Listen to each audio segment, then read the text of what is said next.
ሰላም ሰላም ክቡራት ተኸታተልትና ብቐዳምነት እዚ ናይ ህዝበ ክርስቲያን በዓላት ሕማማት ካብ ጽባሕ ክጅምር እዩ ንሱ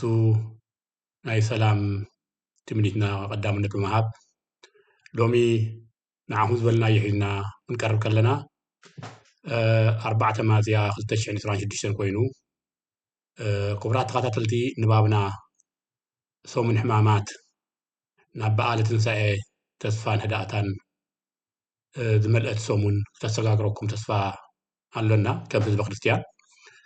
ከምቲ ኩሉ ሳዕ ህልውን ነባርን ሽግራትና ከባቢና ዞናና ኣህጉርናን ዝዓቕሙና እንናበብ ሎሚ እውን ኩነታት ማእኸላይ ምብራቕን መወዳእቱን ዝብል ከም ኣርእስቲ መእተዊ ኮይኑ ካልእ እውን ለበዋ ኣለና ትለበዋ ጉዳያትና ኮይኑ ደም በመሰረታዊ ለውጢ ዝምልከት ሕፅር ዝበለ ኣብ መጨረሽታ ለበዋ ኣለና ክሳብ መወዳእታ ክትከታተሉና ተስፋ እናገበርና ሼር ሳብስክራይብ ላይክ ኣይትረስዑ ንብል ክቡራት ተኸታተልትና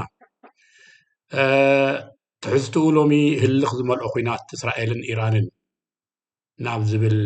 ናበይ እዩ ዝብል ናበይ ናይ ሓደጋ ክሰጋረና እዩ ዝብል እዩ ከም ጠንቂ ኩናት እስራኤልን ኢራንን እኳ እንተተባህለ ኣሜሪካ ብዓባያን ሃገራት ከልጂ እውን ምስ ኣሰላልፋ እስራኤልን ዘገደደን ምክንያታት ከም ዘለዎ ኮይኑ ድሮ ግዳያት መጥቃዕቲ ኢራንን ፀረ መጥቃዕቲ ኢራንን ተፀሚደን ይርከባ ምስ ኣሰላልፋ ኢራን ብዕሊ ዝወገና የመንን ዕጡቓት ህዝቦላህን ክኾና ከለዋ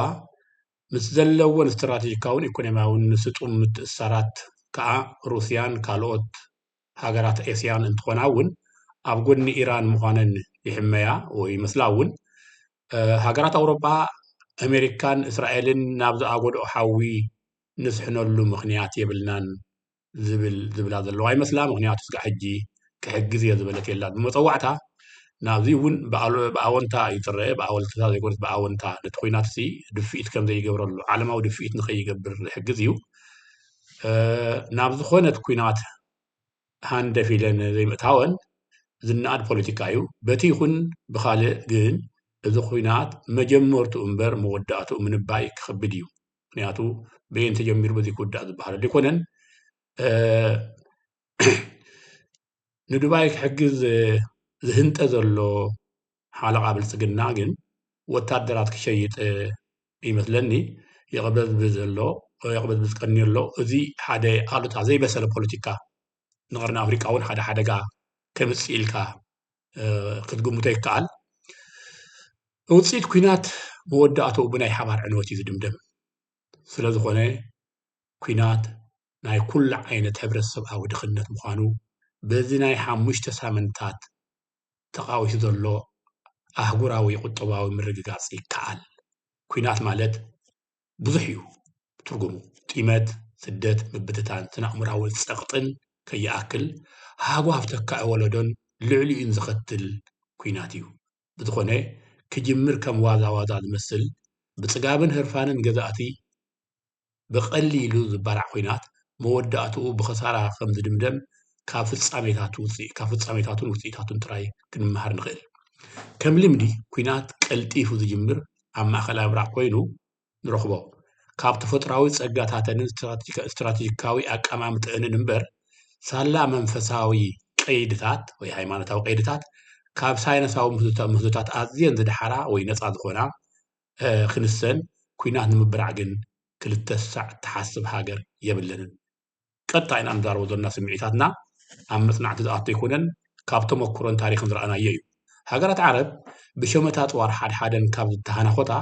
ሓደ ክፍለ ዘመን ክደፍን ቀሪቡ ዘሎ ኮይኑ ካብዚ ዞና ከዓ ብዘይካ ህዝቢ ኣብ ርእሲ ህዝቢ ሓድሓድ ምጥፍፋእ ናይ ሰላም ፍታሕ ትፅቢት ኣይትገብረለንን እረ ሎሚ ኣብ ርሑቕ እስያን ሃገራት ኣፍሪቃን ዝካየዱ ውግኣት እውን ብቐጥታን ተዘዋወረን ዝውክልና ሃገራት ዓረብ ዘይብሉ ኩናት ኣይካየድን እዚ ኣብ ገዛና ኣብ ሻጠና ዘሎ ተመክሮ ይነግረና ሃገራት ማእኸላይ ምብራቅ ናይ ምሽማትን ምልውዋጥን ንግድታትን ልዑል ቦታ ከም ዘለዎ ኮይኑ ከምኡን ከሎውን ተረፍ ምቾታትን እውን ካብ ፅጋባተን ማለት እዩ ኣብ ረብሓታት ዓለምና እውን ፅልዋኡ ኣዝዩ ከቢድን ረዚንን ምዃኑ ኣዕራብ ንዓለምና ናይ ኩሉ ዓይነት ናይ ንግዲ ረብሓታት ምዃነን እውን ዘካትዕ የብሉን መንፈሳዊ እምነታት መንፈሳዊ ቁርቁሳትን ምስያፍን ዝካየደለን ሃገራት እውን እየን ስራሕቲ ሰይጣውንቲ ነቲ ዘሰልጥነ ክፍለ ኣህጉር እውን ኣብዚ ዓብይ ተራ ኣለዎን ስራሕ ሰይጣን ኩናት ምስያፍ ኣብዚ ብሃይማኖታት ጀሚርካ ታሪክን ተራሪኻዮ ካብ ነዊሕ ዘመን ተበኣስትን ኮረይትን እምበር ተዓረቕቲ እየን ክብልን ይትኽእልን ካብ ዘመነ ባቢሎን ክሳብ ዘመናዊት እስራኤል ውግኣሕዋት ኩናት መንፈሳዊ እምነታት ኩናት ንግዳዊ ኩነታት ረብሓታት ጀሚሩ ዘይውዳእ ኩሉ ዓይነት ምብራዕ ኩናት ዘሳስያ ሃገራት ዓረብ እቲ ዝኸፍአ ናይ ሎሚ ክኸውን ይኽእል ኢልካ ምትንባይ ዘድልዮ ኣይኮነን ብርኡይ ይርአ ስለ ዘሎ ካብ ዝሓለፉ ታሪኻት ኩናት ዝኸበደ ናይ እዋን እዚ ብቐሊሉ ከም ዘይውዳእ ኣይኮነን ተጋጠምቲ ተራ ፖለቲከኛ ይጠፍኡ ኢልካ ምሕሳብ ባዕላዊ ዕሽነት እዩ ዘብል ስለምንታይ ኣብዚ ነተኩር ኣለና ሓረግ እንተሰሓብካ ገረብ ይስብሰብ ከም ዝበሃል ምስ ኩሉ ዝተናኸፍ ስለ ዝኾነ ኣዝዩ ፀልወና እዩ ጀመርቲ ኩናት ኣብ ሓፂር እዋን ክንውድኦ ኢና ክብሉ ከለዉ ኢራን እውን ከም ዘይትሰዓር ክተረጋገፅ ከላ ውፅኢቱ ኣብ መወዳእታ ዝርአ ኮይኑ ክሳብ ሎሚ ግን ኢራን ኣይተሰዓረትን እዚ ተሓቂ እዩ ትሕቲልና ክነንብቦ ኢና እስራኤል እውን ንኣሜሪካ እውን ከይተሰናበዱ ደብዳቦም እናሓየሉ ይደፍኡሉ ኣለዉ ይቕረታ እስራኤልን ኣሜሪካን እውን ከይተሰናበዱ ደብዳቦም እናሓየሉ ይቕይሩ ኣለዉ ግርም ኣሕዋትና ተኸታተልትና ሞት ንኣሜሪካ ሞት እስራኤል ክትብል ዝፀንሐት ኢራንን ተኸታተልታን ኣብ እስራኤልን ኣሜሪካን ሞት ከም ዘጋጥማ ትዝንግዕ ነይራ ኢልካ ካብ እስራኤልን ካብ ኣሜሪካን ሞት ከም ዘጋጥማ ንባዕላ ትዝንግዕ ነይራ ኢልካ ምሕሳብ እውን ኣይከኣልን ስለዚ እዚ ኩናት ሃንደበት ዝተበገሰ ኣይኮነን ኣጀማምሩ ዳኣሉ ሰዓታቱ ሃንደበት እምበር ተፀኒዑ ዝመፀ መን ይገጥም መን ይከላኸል ኣብሉ ሞት ንእስራኤል ከዝጭድር ዝፀንሐት ኢራን እውን ናይ ምክልኻል ዓቕምታታ ክትሃንፅ ከም ትፀንሕ ኣሜሪካን እስራኤልን ኣፀቢቖም ክከታተልዋ ምፅንሖም ርዱ እዩ ስለዚ እስራኤል ናይ ምንባር መሰላ ንምርግጋፅ ኢራን እውን እስራኤል ንዘይምንባራ ንምርግጋፅ ግድን እዩ ኣብ ህልኽን ጥበብን ክነብሩ ስለዚ እዚ ኩናት ሓያልነቱ እናቐፀለ ዝኸይድ ዘሎ እውን ካብ ዘልዕል ኢልና ነንብቦ ዘለና ምልክታት ክወሰድ ይከኣል ኢራን ሓያል ሃገር እያ ኢራን ካብ ጎረባብታ ኣፍጋኒስታን ፓኪስታን ከም እትሕይል ኣብ ተግባር ዝረአ ዘሎ ክኸውን ከሎ ተመክሮ ኣብዚ ከባቢታት ኣፍጋኒስታንን ኣፍጋኒስታንን ፓኪስታንን እንተወሲድካ እኳ ንሶቪየት ሕብረትን ምዕራባውያንን ሓይላቶም ምንባራ ናይ ትማሊ ተመክሮ እዩ ተዘክረና ስለዚ ኣይኮነን ኢራን ኣፍጋኒስታን ከማን ንኣሜሪካን ንሶቪየትን ሓጊራቶም ኢራን ከኣን ካብ በዓል ኣፍጋኒስታን ኣፀቢቓ ትሕይል ሃገር እያ ምዕራባውያን ብዕራብ ብፍላይ ብሓይሊ ሱዳን ብሓይሊ ሰዳም ሁሴይን ንትሽዓተ ዓመታት ኣንጻር ኢራን ተሰሊፎም ብሕሱም ክድብድብዋ ከለዉ ኢራን ስንፈታ ኣብ ሓደ እዋን ተቐቢላ ን30 ዓመታት ግን ዝኣክል ካልእ ናይ ምክልኻል ሳይንስ ክትበላሓት ከም ፀንሐት እውን ኣብዚ ንባብ እዚ ክነካቶ ከለና ናይ ኣጋጣሚ ይኮነን ተመክሮ ዝምሃረና እዩ ኣብ ኩናት እስራኤልን ኣሜሪካን ኣንጻር ኢራን መዓስ ይዛዘም መን ከይዕውት ናይ ሓሶት ነቢያት ምዃን ጥራይ የድሊ ብፀብለልትነት ኣሜሪካን እስራኤልን ክርአ ይኽእል ይኸውን ከምኡ ማለት ግን ተወዲኡ ዘስምዕ ኣይኮነን ኣብዚ እንህቦ ዘለና ማእኸላዊ ሓሳብ እምበር ፀግዓዊ ከም ዘይኮነ ክትርድኡልና ተስፋ ንገብር እቲ ካልእ እስትራቴጂካዊ ኣቀማምጣ መሬት ኢራን ዘይንቕንቕ ድሕረ ባይታ ኣለዎ ልዕሊ እቲ ተፈጥሮኣዊ ኣቀማምጣ መሬት ሩስያን ቻይናን ኣፍጋኒስታንን ፓኪስታንን ኩለን እተን ኪስታን ዝበሃላ መንግስታት ድሕረ ባይታ ኢራን ምዃነን ክንስሕት የብልናን ብርዱእ ዜናዊ ኣረዳድኣ ሓገዝቲ ኢራን እየን እቲ ካልእ ኩናት ወቕታውን ቀፃልን ኩናት ኮይኑ እዚ ኩናት ዓመታት ሲትረፍ ወርሓት እንተተወሲኽዎ ሃገራት ደሴት ዓረብ ኣዝየን ክዋረዳእን ክበላሸዋእን ሕጂ እውን ጀሚርዎን ኣሎ ውርደት ሃገራት ደሴት ዓረብ ከዓ ፅዕነት ኣሜሪካን እስራኤልን ካብ ግምት ንላዕሊ እዩ ክልንጠጥ ምክንያቱ ኣዕራብ ሸመት እምበር ኣፍረይቲ ተፈላሰፍቲ ስጋዕ ዘይኮና ኩሉ ዓይነት ምዕባለ ዓለም ብሸመታ ጥራይ ክጥቀማ ስለ ዝፀንሓ እዚ እውን ንኣተን ሓደ ኣብዚ በዳህ ኩነታት ሓጋዝ እየን ኣይኮነን ስለዚ እዚ ኩናት መጀመርትኡ እምበር መወዳእትኡ ኣይፍለጥን ዝበሃል ካብ ትንቢት ወፃኢ ርግፀኛታት ኮይንና መብሪ ክንበሎ ይንኽእልን ካልእ ከዓ ኣሎ እቲ ካልእ እንተኮይኑ ጉዳይ ዞናና ይኸውን ሃገራት ዞናና ዓበይቲ ኣካላት ዕዳ ናይ ዓለምና ዝኾነ ሃገራት ቀርኒ ኣፍሪካ ምዃነን ክንርስዕ የብልናን ናብራ ዞናና ኣብ ተስፋታትን ምፅዋትን ልማኖ ስርናይን ዘይትን መድሃኒትን ዝነበራ ሃገራት ምዃነን ሚስጥር ኣይኮነን እዚ ምስጢር እዚ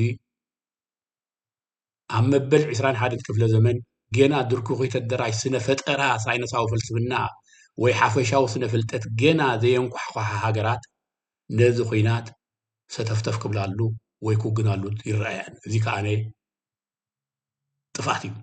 ስለዚ እዚ ኩናት ማእከላዊ ምብራቕን ዞናናን ነታሓዙ ኩሉ ሻዕ ኣብዚ መብሬታትና እዚ ንብሎ ዘለና ኣብ ግምት ምእታዊ ብልማኖ ሓለቓሕ ዝደንዘዛ ሃገራት ቀርኒ ኣፍሪቃ ሚስጥር ኣይኮነን ንሱ ከይኣክል እናተለቅሓ ኣብ ኩናት ሕድድ እውን ዝነብራ ሃገራት ነዳድን መጓዓዝያታትን ከይተረፈ ብልቕሕን ሃረፃን መዓልታዊ ስራሓተን ከሳልጣ ትፍትና ብገዛእ ተፈጥራዊ ፀጋታተን ዝህረፃን ሃገራት እምበር ኣብ ከምዚ ዝበለ መድረኽ እናሃሎና ኢና ኣዕናውን ተላባዕን ኩናት ማእኸላዊ ምብራቕ ተባሪዑ ወቕቱ ድሮ ዝረሳሰንን ናብ ሓያል ናብ ውግእ ሳልሳይ ዓለም ገፁ እውን ከይኸይድ ኣብ ምሽቓል ዝርከብ ኩናት ማእኸላዊ ምብራቕ ተባሪዑ ወቕቱ ድሮ ተረሳሲዱ እዩ እቲ ካሊእ ሰደድ ይትረፍ ንህዝበን ዝቕልብ ኣታዊ ምህርቲ የብለንን እዚአን መን እየን ሃገራት ቀርኒ ኣፍሪካ ብፍላይ ከም በዓል ሃገራት ሱዳን ሃገራት ኢትዮጵያ ኤርትራ ሶማልያ ወዘተ ኣለወን ውሽጣዊ ሽግራተን ምፍታሕ እተሓለለን ካብ ሃገራት ናብ ቀቢላታት ክወርዳ ምዃነን ዘመላኽታ ዘለዋ ድሮ ናይ ምብትታን እምኒ ኩርናዕ ኣቐሚጠን ዝርከባ ዘለዋ እዚ ኩናት ማእኸላዊ ምብራቕ ዝወርደን ሽግራት ብሰንኪ ኩናት ማእኸላዊ ምብራቕ ዝወርደን ሽግራት ኣዝዩ ከቢድን ሓደጋን ምዃኑ ብኣወንትኡ ክንርድኦ ኣለና ብኣጀማምርኡ እዚ ኩናት ሰባት ዝተፈላለየ ግምታት ክህብሉ ፀኒሖምን ጌናን በቲ ሓደ በቲ ዘሎ ናይ እስራኤል ናይ ኣሜሪካን ጥበብ ወታደራዊ ልዕልናን ኣብ ሓፂር እዋን ክጠናቐቕ ከም ዝኽእል ዝግምቱ ኣዝዮም ብዙሓት እዮም ነይሮም ምናልባት በዚ ኣንጻር እዚ ክንሪኦ እንተኮይንና እውን ኩናት መወዳእታን ሰዓርን ተሰዓርን ከም ዘይብሉ ዝርድኡ ሰባት ከዓ ኣዝዮም ብዙሓት እዮም ካብ መንፈሳዊ ርድኢት ዝነቐለ ኢራን ስዒራ ከም እትውድእ ርድኢቶም ዝነግሩ እውን ኣይተሰኣኑን እዚ እውን ዝረአ ዘሎ እዩ ብርክት ዝበሉ ሰባት ከዓ ዝኾነት ሃገር ናይ ምክልኻል ጥበባታ ማለት ብዓቕሚ ወታደራዊ ኣቃዋውማ ብኣቀማምጣ መሬታ ብወታደራዊ ስልያታታን ጥበባታን ብኢኮኖሚያዊ ዲፕሎማስያዊ ኮታስ ዓቕማ ፀንቂቓ ንድሕነታ እትብሎ ብኩሉ ክትከላኸል ከም እትግደድ ርድእ እዩ ስለዚ ኩናት ብዘተ እምበር ብሓይሊ ዝፍታሕ ኣይኮነን ናብ ዝብል የዘንብለና ተመኩሮታት ሃገራት ኩናት እውን ከምኡ እዩ ዝምህረና ናብቲ ልዕሊለይ ክቡራት ተኸታተልትና ናብቲ ልዕሊለይ ጉዳያትና ለበዋ ዝበልክዎ ሓደ ነገር ከይረሳዕኹ ብዚ ለበዋ እዚ ርእይቶይ ክድምድም እየ ከምቲ ኩልና ንፈልጦ ደንበ መሰረታዊ ለውጢ ኣነ ደንበ ተቃውሞ ኣይኮንኩን ዝብሎ ደንበ መሰረታዊ ለውጢ ኤርትራ ፅቡቅ ክስጉም ፀኒሑ ኣብ ሓደ ኣጋጣሚ ማዕዶ ኣብ ምውቕቓስ በፂሕና ንሱ ክትርኢ ከለኻ ብዙሕ ዘድንቕ እኳ ኣይኮነን ከም ፖለቲካዊ ፍልልያት ግን ከኣነ ነገራት ብእዋኑ ከሎ እንድሕሪ ዘይገኒሕካዮ መስመሩ እንድሕሪ ዘይደሊኻሉ ናብ ካሊእ እውን ይኸይድ እዩ ክእረም ዘለዎ ኮይኑ ኣዲስ ኣበባ ከይድካ ኢልካ ምምራር እቲ ሓደ መልክዕ ልእላውነትና የቕርበና ኢልካ ልእላውነት ኣብ ዘይብሉ እቲ ሓደ መልክዕ እቲ ሓደ መልክዕ ድማ ምስግደፍ ትውግን ኣለኻ ዝበሃል ምርስሳንን ናብኡ ድማ ቀልጢፉ ናይ ምእታው ምልክታት ብዘይ ፖለቲካዊ ስለ ዝኸይድ እንሪኦ ዘለና ወዘተ ብማሕበራዊ መራኸቢ ምንቋት ብፍላይ ደጋጊመይ ኣብ ዝርእቶ ዝህቦ ብፍላይ ብውልቀ ሰባት ዘዋናጭፍዎ ኣሉታዊ ግብረ መልስታትን ሎሚ ሕጂ ጠጠው ክብል ኣለዎ ዝብል ለበዋ ኣለኒ ክቡራት ተኸታተልትና ሕልፍ ሓሊፉ ስኽራን ውልቃዊ ስምዒታት ንዘሎና ሰባት ብቃልዕ ክንግናሕ ይግበአና እዚ ክብል ከለኹ ክግናሕ እንተለና ኣነ እውን ንዓይ እውን ዝሓወሰ ማለት እዩ ምክንያቱ ዝዓቐመዮ መራኸቢ ብዙሓን ኣብ ወቐሳን ኣብ ካልእ ርዲታትን ሓሳብ የብ ስለ ዘለኹ እንኸዶ ናይ ማሕበራዊ መራኸቢ ምንሕናሕ ናይ ውልቅና እምበር ናይ ሓባርና ከም ዘይኮነ ብዕሊ ሓድሓድና ክንግረና ይግባእ እዚ ክብል ከለኹ ሰባት ኣስማቶም ዘንጢለይ እስኻባ ብክልቲኡ ሸነኽ ዝኸይድ ዘሎ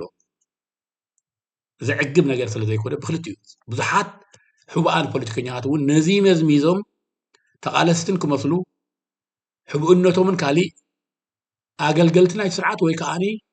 ብኣንጻር ነቲ ዝኸይድ ዘሎ ደንበ ተቃውሞ ኣብ ህልኽ ዝነብሩ ሰባት እውን ኣለውና ናብዚኦም ረብሓታት እውን ካብ ምዃን ዋና መፍትሒ ሽግራትና ግን ልዝብን ምልዛብን